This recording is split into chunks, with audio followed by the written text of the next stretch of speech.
Welcome to our intermediate second year class children, Hindi class. As usual, good afternoon. बच्चों, कल हम लोग पढ़ रहे थे गांव का ईश्वर. तो उसमें हम लोगों ने देखा कि एक लड़की की शादी है, पिता के पास एक पैसा नहीं है, हाथ बिल्कुल खाली है, घमंड ज़्यादा है, बातें बड़े डिंग डिंग के करता है. और उसका जो बेटा है पढ़ा लिखा है, गांव में शहर में रहता है, और उसकी जो बहन की शादी है उसका जो होने वाला पति उससे 3 गुना उम्र में ज़्यादा है. भाई उस चीज़ की क्या कहते हैं कि उसका विरोध करता है, पर पिता अपनी बेटी को मैं समझती हूँ कि एक तरह से बोझ समझकर उसे जहाँ चाहे वहाँ ब्याहना चाहता है. हम लोगों ने यहाँ तक पढ़े हैं. और वहाँ पर एक कोई गांव के जो बुज़ुर्ग आए हुए हैं, वो उनका नाम है सिद्धू जी समझो. और बुज़ुर्ग होने के नाते शायद शिवपाल उनको काका नाम से संबोधित करता है.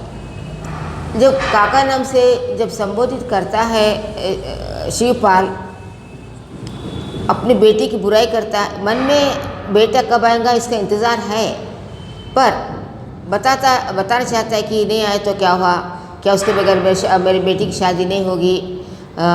पर मन में एक प्रकार का डर समाया हुआ है, एक प्रकार का क्या कहते हैं कि क्या कहेंगे उसको कि ये शादी मैं कैसे करूँगा, क्योंकि जहाँ कहीं कुछ भी नेक पैसा देना है इसके हाथ में कुछ नहीं है.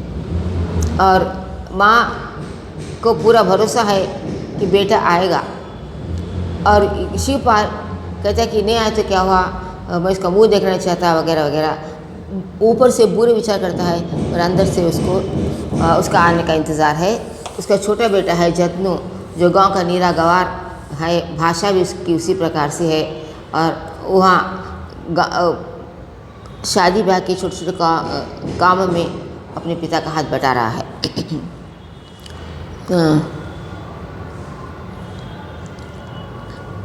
और हम लोग हैं पेज नंबर 100. और I am coming from the last second paragraph और सेकंड शिवपाल के लास्ट लाइन जो है यहाँ से मैं पढ़ रही हूँ.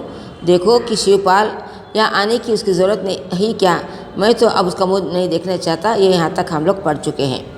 नाउ द सिद्धू, जो गांव के जो बुज़ुर्ग है वो क्या बात करे उसके आगे का हम लोग पढ़ेंगे. बीच ही में चचे राम राम, ऐसी बातें नहीं शिवपाल, ऐसी बात नहीं. रत्नू अपनी संतान है, जेठ लड़का है, बड़े भाई के बराबर होता है. और रत्नू के तो घर का चिराग सा बेटा है. अपने पैरों पर रहकर वो इतना पड़ा है कि गांव की इज्जत वह बढ़ गई. फिर क्यों तुम उसके बारे में ऐसा सोचते हैं. तो सिद्धू काका ने कहा कि नहीं गाँव वह जेठ लड़का, जेठ यानी कि बड़ा लड़का है, घर का बड़ा बेटा है वो, और बेटे को घर का चिराग कहा जाता है. और उसने कहा कि और बड़ा बेटा जब लड़का बाप के बराबर हो जाता है तो बेटा ने रहकर एक प्रकार का मित्र बन जाता है, उसका एक एडवाइज़र, एक सलाहकार भी हो जाता है वो. तो वो कह रहे हैं कि सिद्धू काका समझदार है, बुज़ुर्ग है, अनुभवी है. तो कह रहे हैं कि ये जो बात तुम रत्न सिंह के लिए कर रहे हैं या रतन के लिए कह रहे हैं, ये बिल्कुल झूठ है. क्योंकि वो पढ़ लिख कर अपने बलबूते पर उसने अपने पैसों से पढ़ाई की है और थोड़ा सा अपने गांव का मान बढ़ाया है. इसलिए हमको उसकी इज्जत करना चाहिए. और हमारा बेटा और लड़कों के समान नहीं है, वो आएगा और ज़रूर आएगा. तुमको उसके बारे में ऐसी गलत बात सोचना नहीं चाहिए. शिवपाल, दूर के ढोल सुहावने लगा काका, यह पक्की कहावत है, लेकिन रत्नुआ की वजह से जो मुझ पर बीत रही है वो मेरा कलेजा ही जानता है. दूर के ढोल सुहाने लगते हैं. जब बाजा बजता है, ढोल यानी कि एक प्रकार का बाज है, यंत्र है, वाद्य है, इंस्ट्रूमेंट है बजाने का, म्यूज़िक का. तो अगर कोई अपने कान के पास आकर बेसुर में उसको जब मारेंगे तो हमारा दिमाग खराब हो जाता है, हमको तकलीफ़ होती है. पर जब दूर से कहीं बाजे की आवाज़ आती है, जहाँ कहीं ढोल बजता है, तो हमारा मन उसके ओर आकर्षित हो जाता है और हमको वो दूर जो बजता है तो अच्छा लगता है. कभी शादी ब्याह में हम लोग देखते हैं कि बैंड बाजे वाले धन धन धन धन मारते हैं, एक म्यूज़िक चलाते हैं, एक म्यूज़िक खेलते हैं, तो हम लोग वाह बस को कितना देर हो रहा है। तो जब दूर से कहीं बारात जा रही है, कुछ हो रहा है, अरे कहीं की बारात जा रही है, ऐसा हम लोग कहते हैं कि दूर से बाजा, दूर से कोई चीज़ अच्छी लगती है, दूर से पहाड़ भी बहुत अच्छा लगता है। जब दूर से पहाड़ पर हम चढ़ने की कोशिश करते हैं तो जब नानी याद आ जाती है कि अरे बाप रे भगवान कितना बड़ा कितना ऊँचा पहाड़ है। तो ये कहावत है, इसका अर्थ होता है कि बड़े दूर से कोई भी चीज़ अच्छी लगती है, जब उसका अनुभव होता है तब आप उसको मालूम कर सकते हैं कि ये चीज़ क्या है। और वो जब नहीं आ रहा है तो मुझे ही मालूम है कि मेरे अंदर क्या हो रहा है, मैं उसको अनुभव कर सकता हूँ, मैं उसको महसूस कर सकता हूँ कि अगर ये नहीं आया तो क्या होगा। बाकी लोगों को उसके बारे में जानकारी नहीं हो सकती क्योंकि उन्हें उसका फीलिंग्स नहीं है, उसका वो नहीं है, उसके अंदर समझ नहीं है उसके बारे में। सिद्धू काका हुक्के पर कश लेकर, आखिर बात क्या है। शिवपाल जतन तो खड़ा देखकर, तुम यहाँ खड़े खड़े क्या कर रहे हो, जाओ इंतज़ाम देखो। कौन इंतज़ाम देखूँ काका।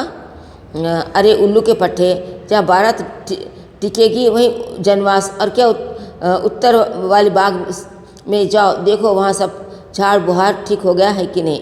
यानी कि ये जो जतन है एक प्रकार से थोड़ा सा बुद्धू है समझो, थोड़ा सा मूर्ख है, अकल नहीं है इसको, थोड़ी सी कम अकल है इसको। तो ये वहाँ पर खड़ा है तो शिवपाल के सामने अपने भाई के बारे में बात करना नहीं चाहता, इसलिए जब वो खड़ा है तो उसको वहाँ से भगाने की कोशिश कर रहा है और कह रहा है कि जहाँ पर बारात आएंगी, जहाँ पर बारात ठहरेंगी, जहाँ पर लड़के वाले आकर ठहरने वाले हैं, उस जगह पर जाकर देखो कि वहाँ पर क्या होने वाला है। क्योंकि जब वहाँ पर कुछ उनका इंतज़ाम करना है, क्योंकि लड़के वाले हैं, वो बाराती है, और जहाँ उनको रोका जाता है, जहाँ उनको रखा जाता है, उसकी हिंदी में कहा जाता है जनवासा। तो वहाँ जनवास, जन यानी कि जो पब्लिक है, लोग है, और वास यानी कि रहने वाले। अब यहाँ पर रहने वाले लोग कौन है, बाराती है, तो उनको वहाँ पर रुकना है, उनको वहाँ पर रोकना है, उनको वहाँ उनका इंतज़ाम करना है। तो कहते हैं कि तुम जाकर वहाँ पर देखो, सफाई का ध्यान रखो, वहाँ पर सफाई है नहीं, झाड़ू पोछा हुआ है नहीं, सारे इंतजाम तुम करो। वो यहाँ से उसको भगाने की कोशिश कर रहा है, किसको, कि अपने छोटे बेटे जतन को।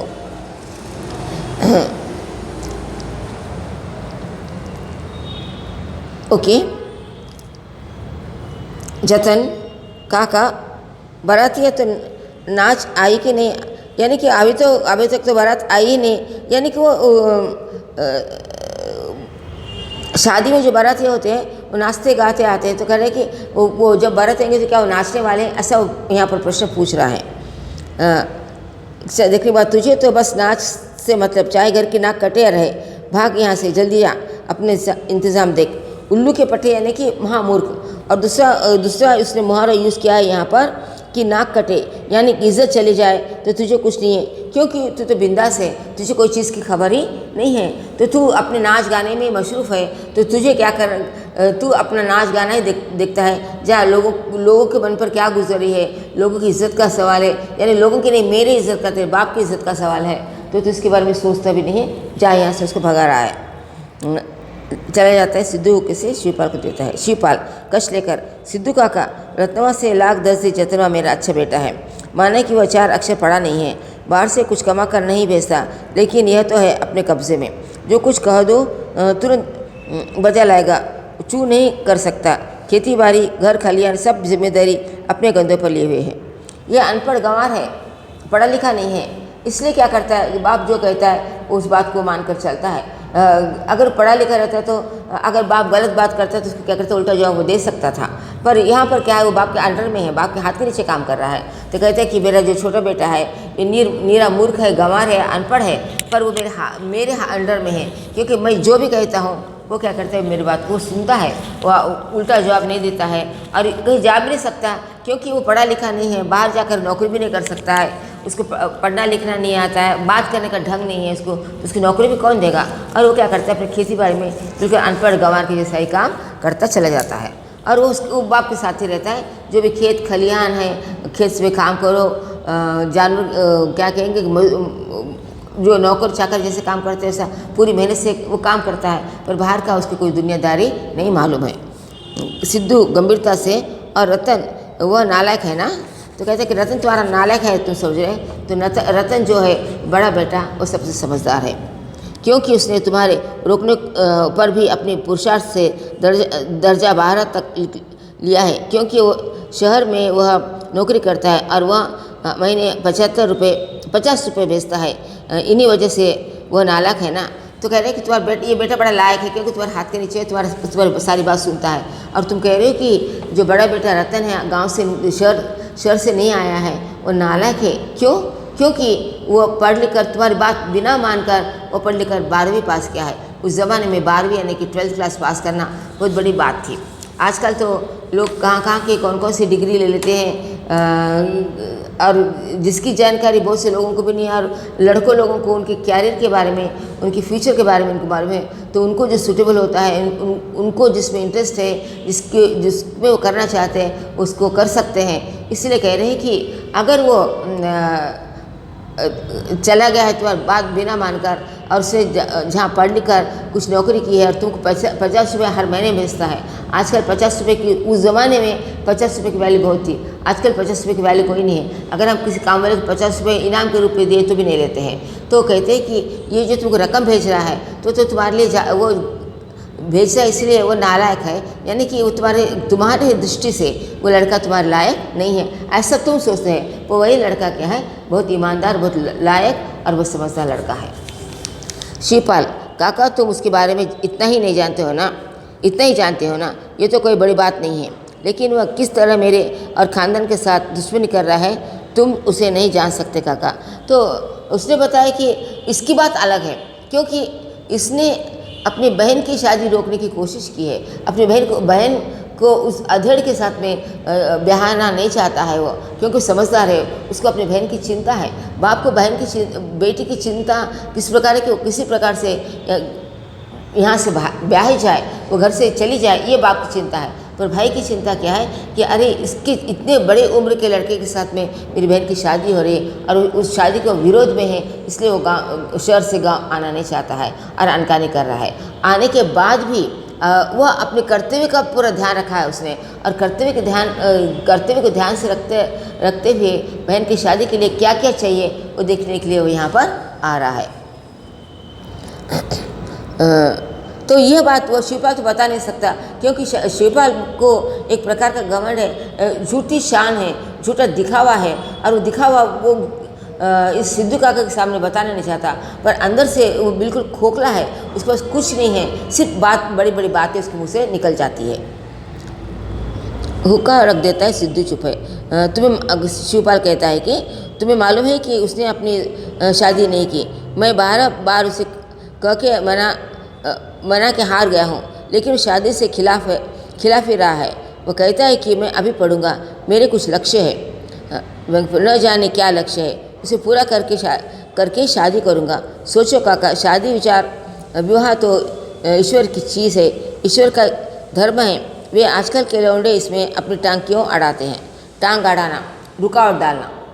तो कहते हैं कि मैंने इसको शादी करने के लिए कहा था, तो कहता कि मैं अभी शादी नहीं करूँगा, मेरा एक एम है, मेरा एक लक्ष्य है, मैं कुछ बनना चाहता हूँ, बनने के बाद ही मैं शादी करना चाहता हूँ। वो उसने कुछ सोच रखा होगा कि शादी करूँगा, अच्छे से कमाऊँगा, अच्छे से रहूँगा, अच्छा घर बनाऊँगा, वगैरह वगैरह वगैरह। तो ये शिवपाल इस बात को सिर्फ ये जानता है कि शादी करना उसके लिए इम्पोर्टेंट, कहता है कि वो भगवान की तरफ से आया हुआ एक क्या कि ऑर्डर, एक हुक्म है, और कहता है कि मैं 10 बार उसको बताकर चुका हूँ कि तुम शादी कर लो, तो मना करता है और कहता है कि मैं कुछ पढ़कर कुछ बनकर ही शादी करूँगा। मालूम नहीं क्या क्या पढ़ना चाहता है, हर चीज़ में अपनी टांग अड़ाता है, टांग अड़ाने की रुकावट डालना। ओके, इस पाठ में मुहावरे बहुत है बच्चों, मुहावरे पर ध्यान दो। मुहावरे किसी प्रकार से मुहावरे का अर्थ एग्जाम में पूछा जाता है। जमाना बदल रहा है शिवपाल, सिद्धू काका कह रहे हैं। अब शिवपाल कह रहा है कि लेकिन जब मैं जिंदा हूँ तब नहीं, रुककर सोचने की बात है काका। रत्नवा इसी पुष्प में 30 वर्ष का हो जाएगा, कब इसका लक्ष्य पूरा होगा, कब इसकी शादी होगी, कब उसके बाल बच्चे होंगे, इसे ईश्वर ही जाने। मुझे तो लगता है कि रत्नवा की पीढ़ी के ही बाद इस खानदान का पेड़ समाप्त हो जाएगा। सिद्धू जतनु तो है ना, ऐसा अशुभ क्यों भाते हो? शिवपाल, हे भगवान, इसी से तो लेकर रोता हूँ काका। कहावत है कि वह रोके आगा, छोटे बने अभागा। बड़ा रो के आगा, छोटा बने अभागा। रत्नवा के आगे जत्नवा की शादी कैसे हो काका, नहीं तो मैं रत्नवा की परवाह न करता, वो भाड़ में जाए ससुरा। शिवपाल आदेश में उठता है। अब शिवपाल सिद्धू काका ने कहा कि शिवपाल ने कहा कि लड़के से सोचते हैं कि लड़के से खानदान का नाम चलता है।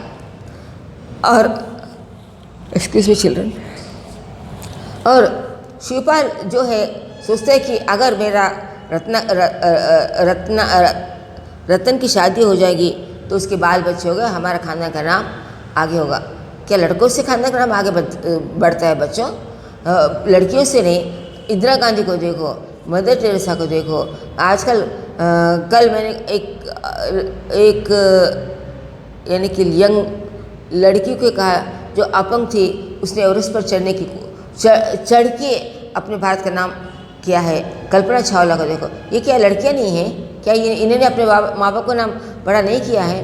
पर पीढ़ी जो चलती आ रही है कि लड़का खानदान का नाम रखता है, तो इसी बात से शिवपाल कहते हैं कि अगर उसकी शादी होगी तो हमारे खानदान का नाम चलेगा, नहीं तो नहीं। तो उसने कहा कि अच्छा तुमको खानदान के नाम के लिए तो तुम्हारा छोटा बेटा है ना जतन, तो उसकी तुम शादी कर दो। तो कहते हैं कि जब बड़े की शादी नहीं होगी हम छोटे की शादी नहीं कर सकते। बड़े की शादी को देखकर, उसकी भाई को देखकर, उसकी बीवी को देखकर, उसके खानदान को देखकर, उसके बैकग्राउंड को देखकर मैं छोटे की शादी कर सकता हूँ। यही तो रोना है, वो कह रहा है। और एक यहाँ पर क्या मुहावरा दिया है, बड़ा रो के आगा, छोटे बने अभागा, जिसके कारण छोटे की शादी रुक रही है। सिद्धू उठकर समझाते हुए, अभी भूल जाओ इन बातों को शिवपाल, आज बेटी की शादी है, इसकी चिंता करो। शिवपाल चिंता में चुप है। सब चीज़ का प्रबंध हो गया है ना, या अभी कुछ प्रबंध करना है? अब सिद्धू काका उसको पूछ रहे हैं कि जाने दो, जो भी बातें अभी तक हम लोगों ने जो बात करी, इस बात को भूल जाओ और अब बेटी की शादी है उसके बारे में सोचो। और कह रहे हैं कि शादी का पूरा इंतज़ाम हो गया क्या, सब ठीक ठाक तो है ना? दुख से क्या बताओ काका, रत्नुआ ने मेरे साथ बहुत बड़ा विश्वासघात किया और घूम रहा है। खैर ईश्वर मालिक है, कन्यादान तो हो ही जाएगा काका, फिर आगे कोई किसी की किस्मत थोड़ी ही जानता है। और परेशानी में क्या करे, टहल रहा है। काका जब तक तुम यहाँ बैठो इंतज़ाम देखो, मैं कुछ प्रबंध करने जा रहा हूँ। और अब इसके हाथ में पैसा नहीं, क्या खाक का प्रबंध करता है ये।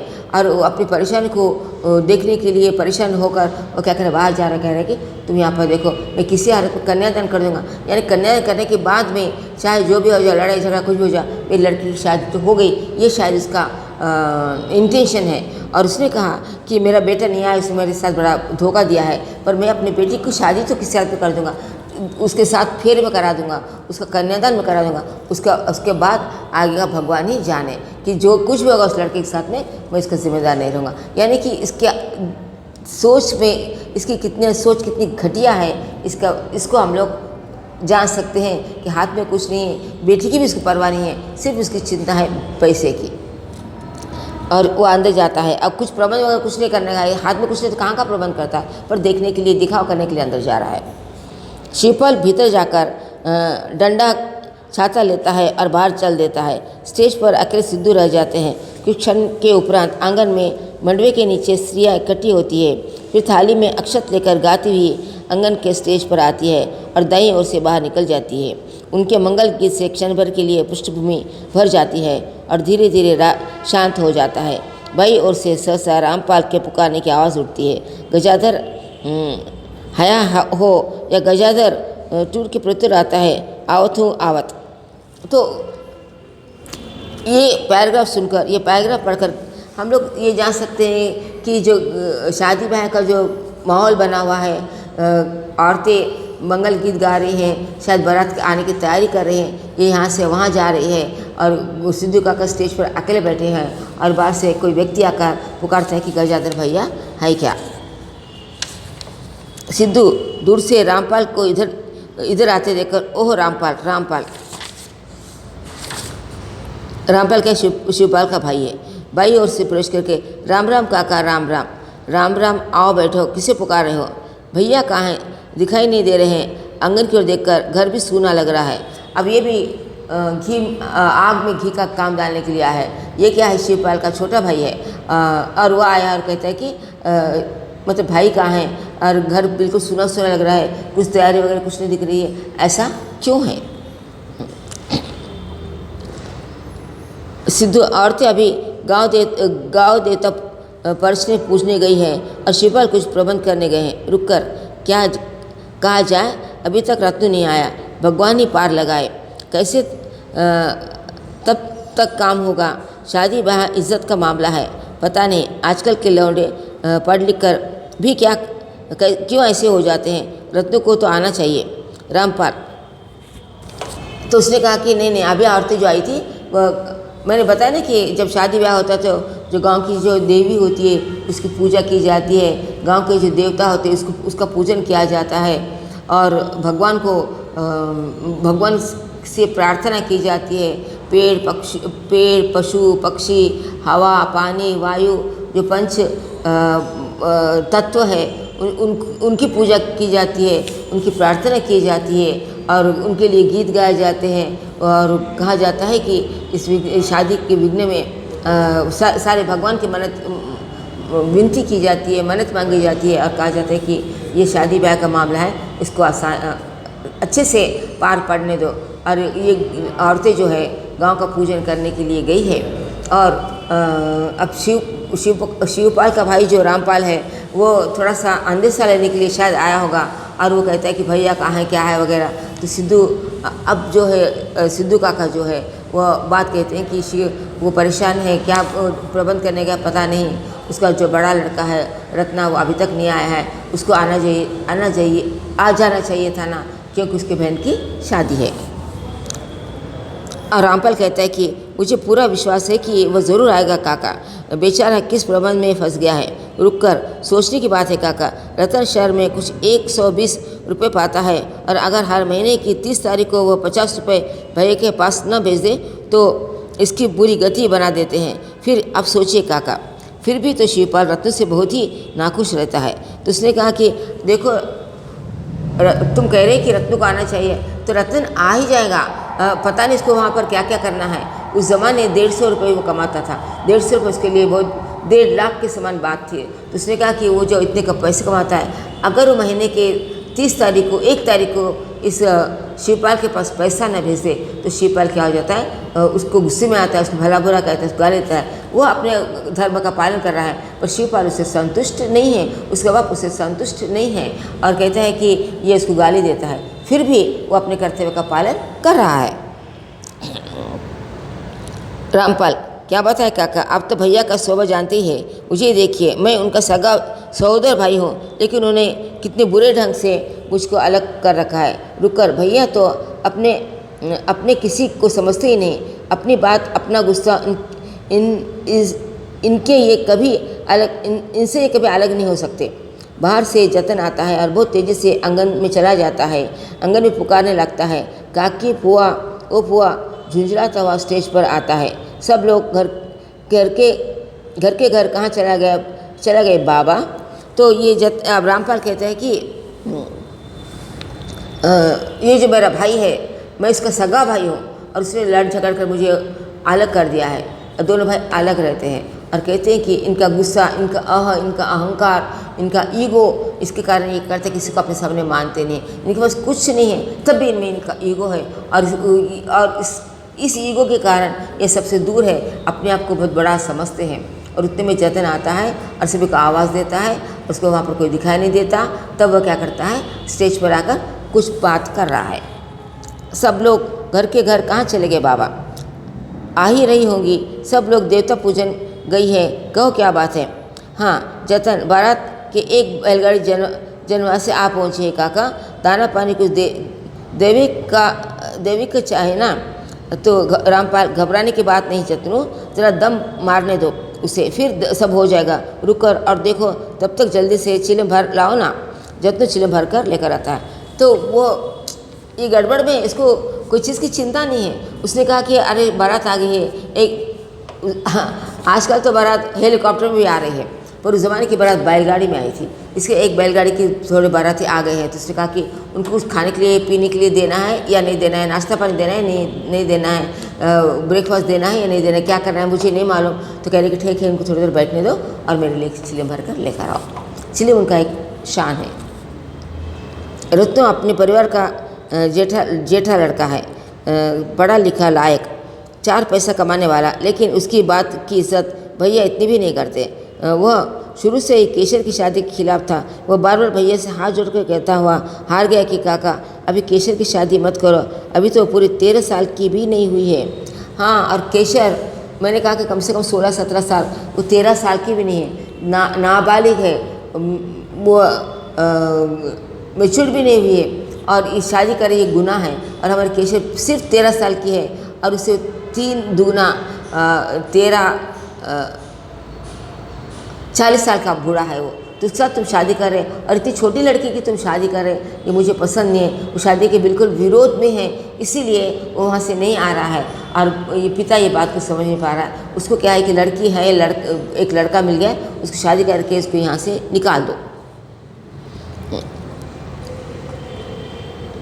आप उसकी शादी की चिंता नहीं कीजिए, वो जिम्मेदारी मुझ पर छोड़ दीजिए। लेकिन ये कब के मानने वाले जो चाहते वही करते हैं। उसने कहा भी कि तुम केशर की शादी अभी मत करो, वो छोटी है, अगर जब बड़ी हो जाएगी तो मैं इसकी शादी बड़ा भाई के नाते इसकी शादी खुद करूँगा। पर नहीं, ये ज़िद्दी इंसान है, अपने बात पर अड़े हुए हैं और कहते हैं कि नहीं इसकी शादी तो मैं ही करूँगा। मेरा नंगा खुदा से बड़ा, तो वो अपने आप को भगवान से भी बहुत बड़ा समझते हैं कि जो मैं करूँगा वही सच है और उसके सिवा कुछ नहीं है। जत्नो चिलम भरकर लौटता है और हुक्के पर रखकर सिद्धू को देता है। तभी खड़ी की हुई चारपाई को बिछाकर उस पर सहसा लेट जाता है। इतना है कि जब बड़े बुजुर्ग लोग जब बैठते हैं और सब कुछ क्या कहेंगे कि इसको यानी कि उसको तमीज़ नहीं है, तरीका नहीं है। और बड़े लोग बड़े ताऊ या चाचा बैठे हैं और बड़े बुजुर्ग सिद्धू काका बैठे हैं और क्या करें, पलंग चारपाई जो है, चारपाई यानी कि सुतली से सी जाती है, वो लेकर के आए उसके ऊपर लेट गया है। कितना बदतमीज़ है, क्योंकि अनपढ़ गंवार है ना, इसीलिए। रामपाल उसे देखकर, वह आराम करने का वक्त नहीं है जतनो, उठो अब तुम सो रहे क्या, उठो काम करना है क्योंकि घर में शादी है। जतन अंगड़े लेता हुआ, काका बहुत थक गया हूँ, हम तो ससुरा आज पनरहीन से दौड़ते दौड़ते करते जा रहे हैं। झांझर है जात बाय, फिर उठता है हमारा बड़का भेजे मजे में बाटन। अरे तो कह रहा है कि नहीं, उसको उठाते हैं रामपाल, उसके जो चाचा है उसको उठा रहे हैं। तो वो कहता है कि नहीं मैं सुबह से काम करते करते बहुत थक गया हूँ, मैं एक ही हूँ, बड़े भैया आकर कुछ देख नहीं रहे हैं। अरे बेटा तू तो लायक लड़का है। उसने कहा कि नहीं तू तो बहुत अच्छा बेटा है ना, अब उसको थोड़ा सा चढ़ाना है। इसलिए कह रही कि तू अच्छा बेटा है ना, तू उठ कर काम कर। बड़बड़ा तवा बाहर निकल जाता है। तो समझ रहे ना काका, सिद्धू हुक्का रामपाल को देते हुए, हूँ शिवपाल का स्वभाव तो जरूर ऐसा स्वभाव ही नहीं काका, भैया के कर्तव्य उल्टे हैं, गुस्से में अंधे हो जाते हैं। हुक्के को पीकर रतन हमारे अनपढ़ परिवार का चिराग है, वह सब चीज़ को नए ढंग से सोचता है। सही है। तो कह रहे हैं कि नहीं, यह हमारे जो भैया है ये उल्टे दिमाग है, जो भी करेंगे उल्टा काम करेंगे, पर कहेंगे यही सही है। और जब जो हमारा बेटा है रतन, वो पढ़ा लिखा है, समझदार है, सही बात करता है, पर इनको ये बात बिल्कुल गलत लगती है। वो पढ़ा लिखा है, नए ज़माने का है, नए ज़माने के अनुसार चलता है, सोसाइटी के अनुसार चल रहा है, पर इनको ये बात बिल्कुल पसंद नहीं आती है। वो पुराने ज़माने के अपने ढंग से अपने ही तरीके से काम करना चाहते हैं। कुछ लोग ऐसे अड़ियल भी होते हैं। सही है। रत्न भैया तो यहाँ यही तो सलाह दे रहा था कि केशर की शादी, सॉरी बच्चों, रामपाल रत्नू भैया को यही तो सलाह दे रहा था कि केशर की शादी अभी न हो, वह अभी नादान है। लेकिन चूँकि रत्नू ने उन्हें यह सलाह दी, उस पर वे गुस्से में लाल हो गए कि केशर की शादी होगी तो इसी साल होगी, और इसी जल्दी में उन्होंने बेचारी केशर की शादी कितनी गलत जगह तय कर डाली। तो उसने शायद बेटे से बात की होगी और उसने कहा कि नहीं अभी इसको शादी मत करो, क्योंकि अभी 13 साल के नादान है, नाबालिग है, उसकी तुम शादी कर रहे, पर नहीं उन्होंने कहा कि नहीं मैं इसकी शादी करूँगा तो अभी करूँगा और अभी इसी लड़के से शादी करूँगा जो चाहे वो लड़का कैसा भी क्यों न हो। और इस बात पर दोनों बाप बेटी की थोड़ी सी लड़ाई हो गई है और वो उसने बताया कि वो गुस्से में लाल हो गए, गुस्से में लाल हो गए यानी कि उनको बहुत गुस्सा आ गया, अनकंट्रोलेबल गुस्सा। सिद्धू, हाँ भाई सुना है कि दूल्हे की उम्र 30 साल के करीब है। मैंने कहा ना कि 30 साल तक है, 30 मैंने 40 साल का कह दिया तो इतना बड़ा लड़का है और ये सिर्फ 13 साल की, इतने साल के फ़र्क में वो क्या कर रहे हैं, अपनी लड़की की शादी कर रहे हैं, यानी कि 23 वर्ष का उसका फ़र्क है दोनों में। रामपाल, इसमें से 30 साल मुझे तो सब कुछ मालूम है। दूल्हे की वो तीसरी शादी है, उसकी 2 औरतें मर चुकी है हुक्का रखता हुआ। इसकी पहली शादी रामपुर में हुई थी और दुल्हन गौने के बाद ही मर गए। दूसरी शादी लखनऊ से हुई थी और वो भी 2 साल के भीतर चल बसी। यानी कि मैंने पहले बताया ना बच्चों कि ये इसकी तीसरी शादी थी और एक शादी तो गौना, यानी कि वो भी छोटी उम्र की शादी कर दी थी। और जब लड़की थोड़ी सी बड़ी हो जाती है तो उसको फिर से क्या करते हैं, तब उसको ससुराल नहीं भेजते हैं। और जब लड़की थोड़ी बड़ी होती है तब उसको ससुराल भेजते हैं। और उसने पहली लड़की को ससुराल भेजने के बाद ही वो कुछ दिन में मर गई। उसके बाद उसने दूसरी शादी की, दूसरी शादी भी 2 साल के बाद वो लड़की भी मर गई। अब उसकी तीसरी शादी केशर के साथ में। और ये कहाँ का रिश्ता है, ये हमारे रामपाल जो शिवपाल के बड़े भाई हैं वो बता रहे, उनको सारी जानकारी है। उन्होंने अपने भाई को समझाने की कोशिश भी की पर वो समझ नहीं सका है। दुख से ओहो, और शिवपाल को भी यह घर मिला। घर तो अच्छा है काका, पक्के 60 बीघे की सीर है उसके पास। कछार में भी उसके 40 बीघे ज़मीन है। दूध धन लक्ष्मी से तो उसका घर भरा पड़ा है, लेकिन कुछ नहीं। जब घर है तो सब कुछ है। मैं भी रामपाल यही मानता हूँ कि शादी ब्याह वर वधू सब कुछ ईश्वर के अधीन है। ईश्वर जो कुछ भी दे उसे लेना ही पड़ता है। उसने कहा कि चलो उसके पास मतलब यानी कि एक धनी परिवार से है वो लड़का है, उसके पास सब कुछ है, धन है, पैसा है, घर है, ज़मीन है, जायदाद है और उसके ऊपर इसलिए उसने शादी दी तो चलो ठीक है लड़की की शादी कर दी तो अच्छा ही है।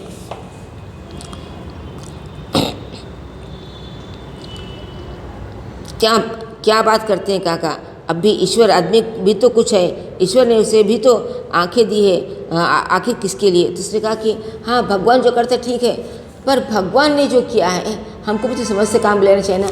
हमको अक्ल दी है भगवान ने, आंखें दी है कि क्या गलत है क्या सही है, क्या अच्छा है क्या बुरा देखने अक्ल दी है। फिर आंखें किसके लिए, अक्ल किसके लिए, ये भी तो सोच के हमको काम करना चाहिए। तो तूने शिवपाल को कोई सलाह नहीं दी, तुम उसके विरोध करते, डर कर उठता हुआ। मैं सलाह देता, विरोध करता, राम राम, डंडा लेकर टूट पड़ते मुझ पर। रुक कर सोचने की बात है काका, जो बाप रत्नों जैसे लायक लड़के की सलाह न मान सका, उल्टे उस पर इतने क्रोध से भर गए कि वह भैया ने रत्नों को यह लिख भेजा कि हमने ईश्वर की शादी लखनपुर में तय कर ली है। शादी इस साल हो गई, तुम चाहे घर आओ या ना आओ। यानी कि उसने शादी के बाद उसे सलाह मशवरा भी नहीं बता दिया कि मैंने अपनी बेटी की शादी तय की है उस लड़के से जो लखापुर यानी कि जहाँ पहली शादी हुई थी उस गांव में, नहीं दूसरी शादी ये तीसरी जगह है, वहाँ पर उसे शादी की है। और तुमको मुझे ये शादी मंजूर है, अगर तुमको आना है तो आओ, नहीं आना तो मत आओ, पर मैं शादी करके ही रहूँगा। सहसा पृष्ठभूमि में औरतें गाती हुई लौटती है और धीरे धीरे स्टेज के एक किनारे से बढ़ती हुई आंगन में चली जाती है और वहाँ उनके गीत रुक जाते हैं। सिद्धू उठते हुए, खैर अब हटाओ इन बीती बातों को रामपाल, अब तो ईश्वर को जो मंजूर था वो हुआ, शादी शुभ हो जाए, हम लोगों को अब यही देखना है। तो इसका कहा कि चलो हम क्या बेकार की बातें अपने सिर पच्ची करें, अपने सिर माथा ठोके, तो जो होना है वो हो रहा है, शादी हो जाने दो तो ये अच्छा है। अब्बा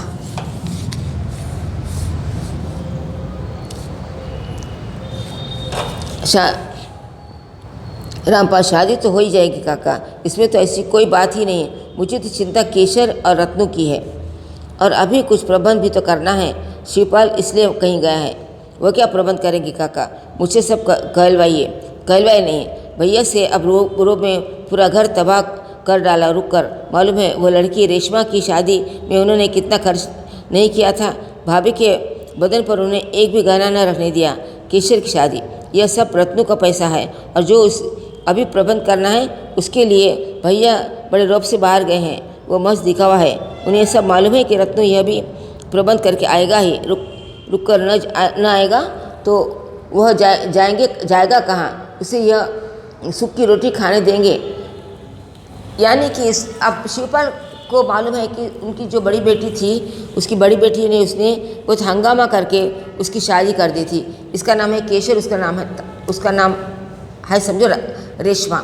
और उसने यानी कि उसके हाथ में कुछ नहीं था। उसे घर के गहने, बीवी के गहने सब कुछ रखे, क्या करते, बड़ी बेटी की शादी कर दी।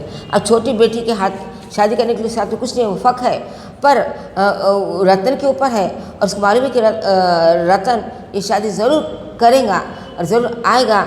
और वो कुछ उसके हाथ में कुछ प्रबंध करने के लिए नहीं गया है, सिर्फ दिखावा करने के लिए गया है। और वो सिर्फ इंतज़ार कर रहे हैं अपने बड़े बेटे का, वो कब आएगा और शादी कैसे हो जाएगी।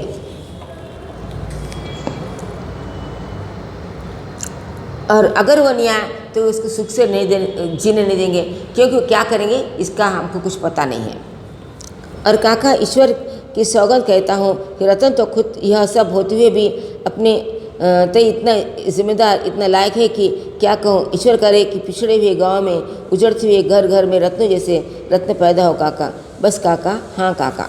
सहसा दौड़ता हुआ जतन स्टेज पर आता है और बड़े प्रसन्नता से कहता है, एक बैलगाड़ी और आए रो काका, नाचियो आएगे काका। भीतर जाता है और कुछ ही क्षण में बाद बर्तन में कुछ लिए वो बाहर चला जाता है। इसको सिर्फ फिक्र है अपने नाच गाने की, उसके बहन की फिक्र नहीं है, शादी की फिक्र नहीं है, कुछ हो रहा नहीं है उसकी फिक्र नहीं, सिर्फ उसके नाच गाने की फिक्र है। और वो बेचारा मतलब कि बहुत ही क्या कहेंगे कि नादान है, इसको कुछ समझ में नहीं आता है। सिर्फ उसको शादी में क्या हो रहा है इसकी फिक्र है, पैसा है नहीं है, प्रबंध है नहीं, इसको कुछ फिक्र ही नहीं है। और जो बाप है बेटी की शादी के लिए बड़े बेटे का इंतज़ार कर रहा है। बस बच्चों आज के लिए इतना ही है। Thank you children, thank you very much.